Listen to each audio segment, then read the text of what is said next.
but not with the shits, no shifty shit. We ride with this stick, this shit get lit. What's up, YouTube? Welcome back to the channel. Today we're heading down to a buddy's garage. He's got AC in there, and it's like 95 degrees in PA, so it's going to be nice. We're installing the Banks Ram Air differential cover. Banks sent it out to me about, I don't know, 3 weeks ago. Just been busy, so finally got some time to do it, to install it.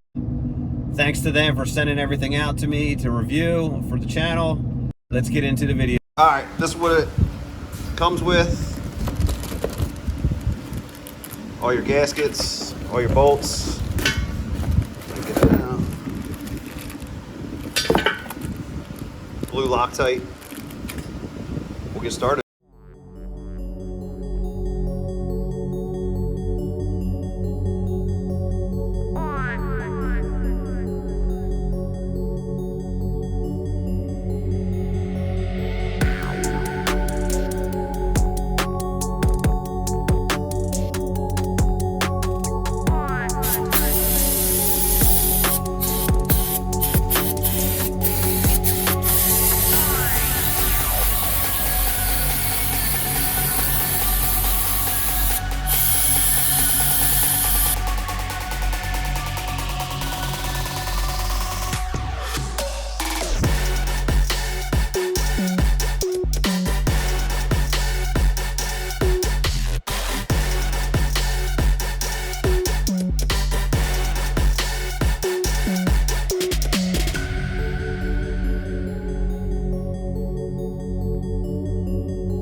All right, let's go over what's superior about this differential cover than all the competitors.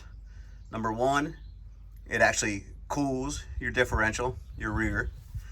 The fins on either side actually take air and it flows above it to cool it. And each one of these fins, I didn't know this until I watched the video, are actually designed because everybody says, oh, it'll hit, the differential will hit things. They're actually designed to break off if you get in that kind of situation. And they say you will get better fuel economy. I guess I'll see if it actually is true or not. All right, I want to do a little recap of the Banks Ram Air differential cover. Product's awesome. Instructions were great. Like usual, their stuff is top-notch quality. The only thing I would say is your bracket on the left side, because I thought there would be more information online with the 2020 and up differential covers, but it's kind of all over the place. And a lot of their instructions only is with the Ram 2500 coming. Basically the same concept, everything. Only thing that's a little different is on the left side, the bracket up top where it holds your brakes, you're going to use the studs with the nuts on them. there. And then you're going to use, I think it's 1 or 2 extra bolts from your old differential cover. But other than that, everything worked excellent. I have no complaints, nothing. Worked great. 4 quarts of oil. I use 70W90 synthetic Valvoline. That's all the place had. I wanted to get AMS oil, but I couldn't find it. But yeah, other than that, I want to say thanks to Banks, and appreciate everybody watching. Like and subscribe, and I'll see you on the next one.